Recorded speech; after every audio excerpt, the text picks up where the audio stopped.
Hello guys, welcome back to my YouTube channel. आज है Monday और न्यू वीक है। तो आज से मैंने एक चैलेंज लेने का सोचा है, जैसे 8 days 8 hours study challenge. Because मुझे ये चैलेंज लेने की इसलिए ज़रूरत पड़ रही है क्योंकि मेरी स्टडी में कंसिस्टेंसी नहीं रह पा रही है। बहुत मेरी स्टडी ब्रेक हो रही है। तो इस वजह से मैंने आज से ये सोचा है कि मुझे 8 डेज़ 8 आवर्स स्टडी करनी ही है डेली, चाहे कुछ भी हो। बिकॉज घर के काम सब ये वगैरह में इतना टाइम हो जाता है कि स्टडी हो नहीं पाती है। फिर 3-4-2 आवर्स ऐसी स्टडी चलती है, तो फिर उसमें डिमोटिवेट भी फील होता है कि हम आज पढ़ ही नहीं पाए। इस वजह से मुझे कुछ भी अपने आप को इतना पुश करके इतनी स्टडी करनी ही है। इस वजह से मैंने ये चैलेंज को अब लिया है। मुझे 8 डेज़ लगातार अपनी स्टडी कंसिस्टेंसी के साथ में करना है। तो फर्स्टली मैंने यहाँ पे मेरे सब काम वगैरह करके मैं 11 बजे मेरी स्टडी करने बैठ गई थी, नहा के पूजा वगैरह करके। और मैंने मेरी टू डू लिस्ट प्रिपेयर कर ली थी। और टू डू लिस्ट प्रिपेयर करने के बाद में फिर मैंने यहाँ पे सबसे पहले रीडिंग को उठाया, किया था। तो मैंने न्यूज़पेपर यहाँ पे ओपन किया और अपनी रीडिंग करना स्टार्ट की।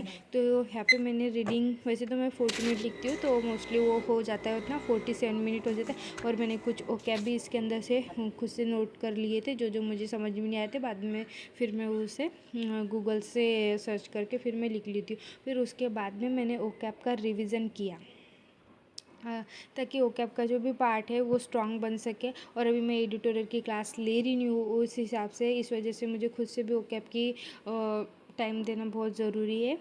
तो इसी वजह से, और इस बीच बीच में भी घर के ऐसे काम आते हैं कि बहुत ही ज़्यादा स्टडी ब्रेक हो जाती है। तो बस यही एक चैलेंज है कि जब डेली कंसिस्टेंसी के साथ में करना है। तो मैंने ये एक साथ 2 आवर्स का स्लॉट लगाया था। और इसके अंदर मैंने एक वरुण चित्रा सर की क्लास भी लिखी थी, जो कि आरबीआई असिस्टेंट की थी। और आरबीआई असिस्टेंट से जो भी अभी क्लासेस हो रही है उससे मैं कर रही हूँ। और उसके बाद में फिर मैंने खाना गिना मतलब दोपहर का खाना खा लिया था। और फिर मैंने थोड़ी सी इंग्लिश की प्रैक्टिस की थी, ऐसी स्पोकन क्लास की। और देन उसके बाद में फिर मैंने अरुण सर की क्लास से की थी अर्थमेटिक की प्रैक्टिस, जो कि मेरी आधी, मतलब ये हाफ क्लास बची थी। ये मैंने इसके पहले संडे को की थी, मतलब संडे के दिन की थी। तो उसके बाद में, और ये आरबीआई असिस्टेंट लेवल के ही सारे इसके अंदर क्वेश्चन थे। तो मेरा भी अच्छा खासा अर्थमेटिक का रिवीजन हो जाएगा। इस वजह से मैं अभी जहाँ से मुझे प्रैक्टिस की चीज़ें मिल रही है, मैं वहाँ से चीज़ों को प्रैक्टिस कर रही हूँ।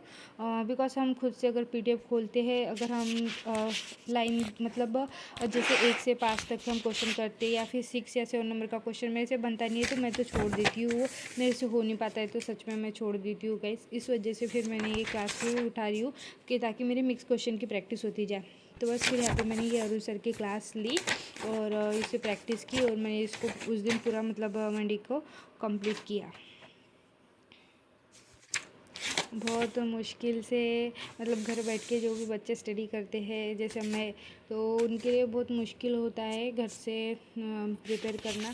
बिकॉज जो घर के काम वगैरह भी होते हैं उनके तरफ भी ध्यान देना पड़ता है। तो गाइस, इस वजह से बहुत स्टडी ब्रेक होती है। तो बस अभी ऐसा करना है, तो ऐसा चैलेंज उठाया है मैंने। आई होप सो मैं इसको पूरा कर पाऊँ कंसिस्टेंसी के साथ। तो बस देखो, आप देख सकते हो यहाँ पे फिर मेरी ये वाली क्लास कंप्लीट हो गई थी। तो मुझे इतना टाइम लग गया था ये क्लास करने के लिए। मैं आपको यहाँ पे मेरी शीट्स बता रही हूँ, रफ शीट्स।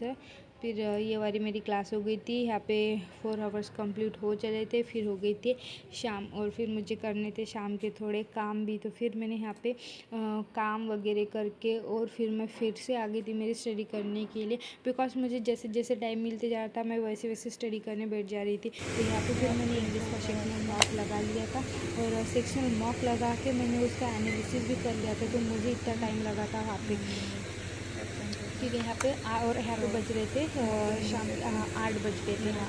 कंप्लीट हो गया था। फिर मैंने एनालिसिस वगैरह किया, और फिर मैंने अपने टू डू लिस्ट पे टिक लगाई कि मैंने देखा कि अभी मैंने क्या क्या चीज़ें कंप्लीट कर ली है, और अभी कौन सी चीज़ें मुझे करना बाकी है। तो देखो, मेरा यहाँ पे ऑटोमेटिक मेरा हो गया था, ओकैब का रिवीजन भी खत्म हो गया था, और इंग्लिश की प्रैक्टिस भी हो गई थी कंप्लीट। तो अभी अब मेरा मेरी आरसी एक्चुअली प्रोस्टेट चीज़ें सेक्शनल हुई थी। मॉक कौन का मुझे स्पीड मैथ और मीन्स रीजनिंग ये ये सब बचा था, 2 तो जो कि मैं आगे करने वाली थी। तो 5 बस की फिर क्लासेस ये हुई है होने और के तीन बाद चार में खाते फिर मैं चली गई के थी लिए शाम का और खाना मेरी बनाने स्टडी के यहाँ पे लिए। मतलब फिर 7 मुझे बजे 1 खत्म आवर्स होगी शाम का मैंने और खाना बाकी बनाया। आपको फिर टाइम खाना नहीं बनाने बता के बाद में सकती। मैं फिर से हाँ, आई अपनी स्टडी करने के लिए। उसके बाद में फिर मैंने स्पीड मैथ की जो सर की क्लास है, मतलब मैंने speed math to do list में मेंशन किया है। तो मुझे एक टॉपिक है सर सिर इंडेक्सेस करके है वो, तो उसके अंदर मुझे प्रॉब्लम होती है। मतलब वो क्वेश्चन मेरे से बनते नहीं है ज़्यादा कर, तो मैं उसको स्किप कर देती हूँ। तो फिर मैंने डिसाइड किया कि नहीं, मुझे वो वाला कंसेप्ट क्लियर करना है ताकि स्पीड मैथ के क्वेश्चन में कोई भी मतलब कन्फ्यूज़न ना रहे। इस वजह से फिर मैंने अरुण सर की वो क्लास उठाई, तो ये वाली क्लास मैंने की। तो आप लोग भी कैसे डेली बेसिस पे स्पीड मैथ की प्रैक्टिस करते हो, तो वो भी मुझे बताया करो। और फिर उसके बाद में मैंने स्पीड ड्रिल को स्टार्ट किया, और यहाँ से फिर मैंने इंग्लिश का सेक्शन चूज़ करके फिर मुझे यहाँ पे इंग्लिश की प्रैक्टिस करनी थी। तो फिर मैंने यहाँ से इंग्लिश की प्रैक्टिस की। तो मैंने यहाँ पे एरर का पहले क्वेश्चन मतलब वो उठा लिया था। मैंने लिखा तो नहीं था, लेकिन एरर का ऐसा है क्योंकि वो बहुत वीक पॉइंट होता है। कभी कभी सही भी हो जाते हैं कभी क्वेश्चन, और कभी कभी बहुत रॉन्ग हो जाते हैं। इस वजह से फिर मैंने पहले उसको प्रैक्टिस किया, और उसके बाद में फिर मैंने क्लोज टेस्ट को स्टार्ट किया और क्लोज टेस्ट की प्रैक्टिस की। और इसके अंदर पूरे डिटेल में ओकैब का भी पूरा मीनिंग वगैरह आ जाता है। उसके बाद में फिर मैंने वरुण सर की जो पीडीएफ थी उसमें से पूरे ओकैब नोट डाउन किए, ताकि मेरी जो अभी करंट में ओकैब चल रही है वो भी ना छूटे। तो और फिर मुझे खुद से भी वो जो आर्टिकल मतलब एडिटोरियल है वो रीड किया।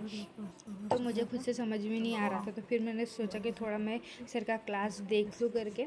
तो मैंने थोड़ा सा सर का यहाँ पे क्लास लिया था, बस मतलब ज़्यादा नहीं। मेन आइडिया क्या था वो पैसेज का, वो मुझे देखना था। तो बस फिर मैंने वो क्लास यहाँ पे ले लिया था। उसके बाद में फिर मैंने कौन का सेक्शनल मॉक लगाया था। ये था आरबीआई असिस्टेंट का। तो मेरे इसके अंदर कुछ ज़्यादा क्वेश्चन राइट नहीं हुए थे, बाकी क्वेश्चन तो इजी ही थे, जैसे स्पीड मैथ के थे और डीआई वगैरह के थे, इजी लेवल के थे। तो बस फिर मैंने उसका और मैंने इसका थोड़ा सा मतलब इसका एनालिसिस किया नहीं, उसको पेंडिंग ही रखा है। उसका एनालिसिस मैं और किसी दिन करूँगी। तो उसके बाद में बचा था मेरा एक लास्ट सेक्शन, मतलब जो ये था मराठी का लेक्चर था वो मेरा, तो वो मुझे करना था।